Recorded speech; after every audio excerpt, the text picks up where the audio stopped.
Need is a friend indeed. నిజమైన స్నేహానికి ఇంతకంటే నిర్వచనం ఏది ఉండదు.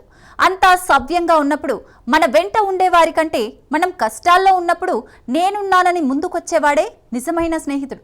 రష్యా, ఇజ్రాయెల్ రూపంలో భారత్కు ఇద్దరు నమ్మకమైన స్నేహితులున్నారు. ఆపరేషన్ సింధూర్లోనూ ఆ ఇద్దరు స్నేహితులే గేమ్ చేంజర్గా నిలిచారు. S-400తో భారత్ను రష్యా కాపాడితే హారప్, బరాక్ 8 క్షిపణులతో శత్రు దేశం అంతు చూసింది ఇజ్రాయెల్. ఇప్పుడే కాదు, భవిష్యత్తులోనూ ఇండియాను టచ్ చేయాలంటే తమను దాటుకునే వెళ్లాలని క్లియర్ మెసేజ్ ఇచ్చాయి ఆ రెండు దేశాలు. ఇంతకు పాకిస్తాన్తో యుద్ధంలో భారత బెస్ట్ ఫ్రెండ్స్ పాత్ర ఏంటి? భారత శత్రు దేశాలకు రష్యా, ఇజ్రాయెల్ ఇచ్చిన సందేశం ఏంటి? Watch this. S-400తో రష్యా, బరాక్ 8 క్షిపణులతో ఇజ్రాయెల్ సపోర్ట్. యుద్ధంలో అడుగడుగునా అండగా నిలిచిన రష్యా, ఇజ్రాయెల్. భారత శత్రు దేశాలకి రష్యా, ఇజ్రాయెల్ ఇచ్చిన సందేశం ఏంటి?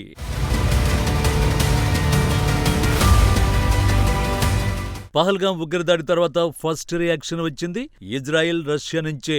ఉగ్రవాదంపై పోరాటంలో అండగా నిలుస్తామని చెప్పింది కూడా ఆ రెండు దేశాలే. ఆ తర్వాత అమెరికా సహా చాలా దేశాలు అదే మాట చెప్పినా చేసి చూపించింది ఇజ్రాయెల్, రష్యా మాత్రమే.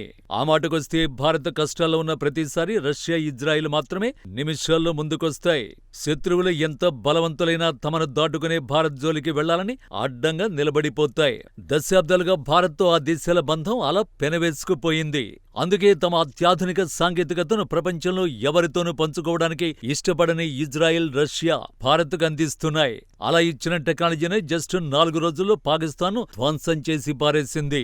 ఈ మొత్తం వ్యవహారంలో రష్యన్ మేడ్ S-400 భారత్ను కవచంలా కాపాడితే, ఇజ్రాయెల్ సాంకేతికతతో తయారైన వెపన్స్ శత్రువును ధ్వంసం చేసి పారేశాయి.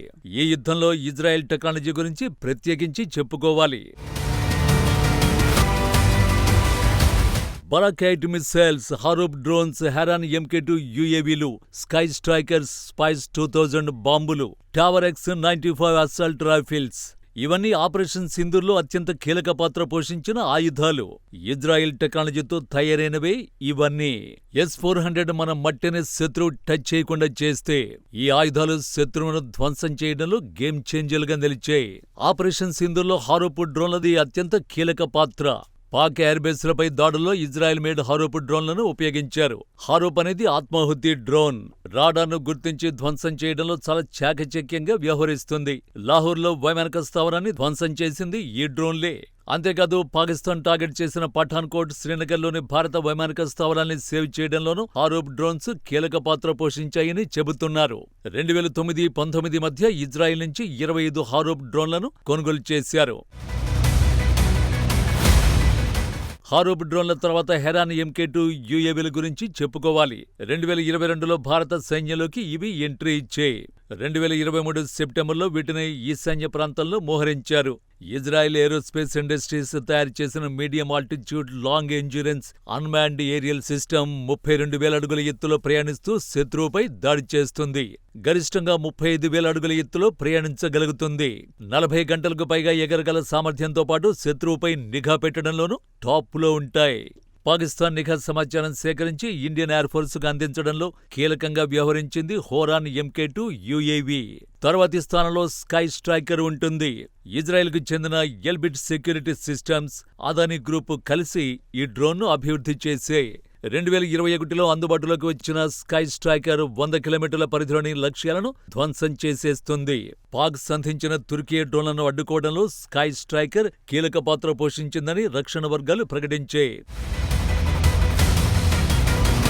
ఎయిర్ డిఫెన్స్ సిస్టమ్ విషయానికొస్తే భారత్ను రక్షించడంలో S-400 గేమ్ చేంజర్గా నిలిచింది అనడంలో ఎలాంటి అనుమానం అక్కర్లేదు. కానీ ఇజ్రాయెల్ క్షిపణి రక్షణ వ్యవస్థ కూడా కీలకంగా వ్యవహరించింది. ఢిల్లీపై దాడి చేయడానికి పాకిస్తాన్ ఫతా 2 బ్యాలిస్టిక్ క్షిపణిని సంధించింది. దీనిని బరాక్ 8 క్షిపణి రక్షణ వ్యవస్థ హర్యానాలోని సిర్సా దగ్గర అడ్డుకుంది. బరాక్ 8ను భారత్, ఇజ్రాయెల్ కలిసి అభివృద్ధి చేశాయి. Medium range surface to air క్షిపణి పరిధి 70 కిలోమీటర్లు. దీనిని 100 కిలోమీటర్లకు పెంచే సామర్థ్యం ఉంది. Defence research and development organisation, Israel aerospace industries కలిసి బరాక్ 8 వర్షన్ను అభివృద్ధి చేసే. బరాక్ అంటే హిబ్రూలో మెరుపు అని అర్థం. దీనిని యుద్ధ నౌకలపై లేదా భూమిపై నుంచి ప్రయోగించే అవకాశం ఉంది. 60 కిలోల వార్ హెడ్ తో 275 కిలోల క్షిపణిని ధ్వంసం చేయగలుగుతుంది.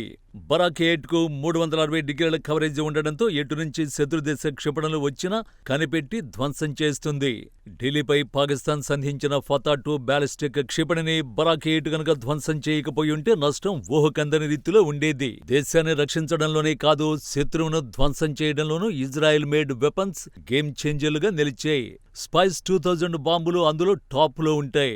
ఇవి ఉగ్రవాద శిబిరాలను ధ్వంసం చేయడంలో అత్యంత కీలకంగా వ్యవహరించాయి. ఫైటర్ జెట్ల ద్వారా స్పైస్ 2000 బాంబుల్ని ప్రయోగిస్తారు. పౌరులకు తక్కువ నష్టం కలిగిస్తూ ఉగ్ర శిబిరాలను ధ్వంసం చేయడంలో వీటి తర్వాతే ఏవైనా. ఆపరేషన్ సింధూర్లోనూ ఈ బాంబులనే అధికంగా ఉపయోగించినట్టు రక్షణ వర్గాలు తెలిపాయి. ఈ బాంబులు 900 కిలోల వార్ హెడ్ తో ఉంటాయి. 2019 ఫిబ్రవరి 26వ తేదీన పుల్వామా ఉగ్రదాడికి ప్రతీకారంగా భారత్ చేపట్టిన ఎయిర్ స్ట్రైక్స్ సమయంలోనూ స్పైస్ 2000 బాంబులనే ఉపయోగించారు. పాకిస్తాన్లోని ఖైబర్ పఖ్తుంఖ్వా ప్రాంతంలో ఉగ్రవాద సంస్థ జైషే మహమ్మద్ పై దాడి చేశారు.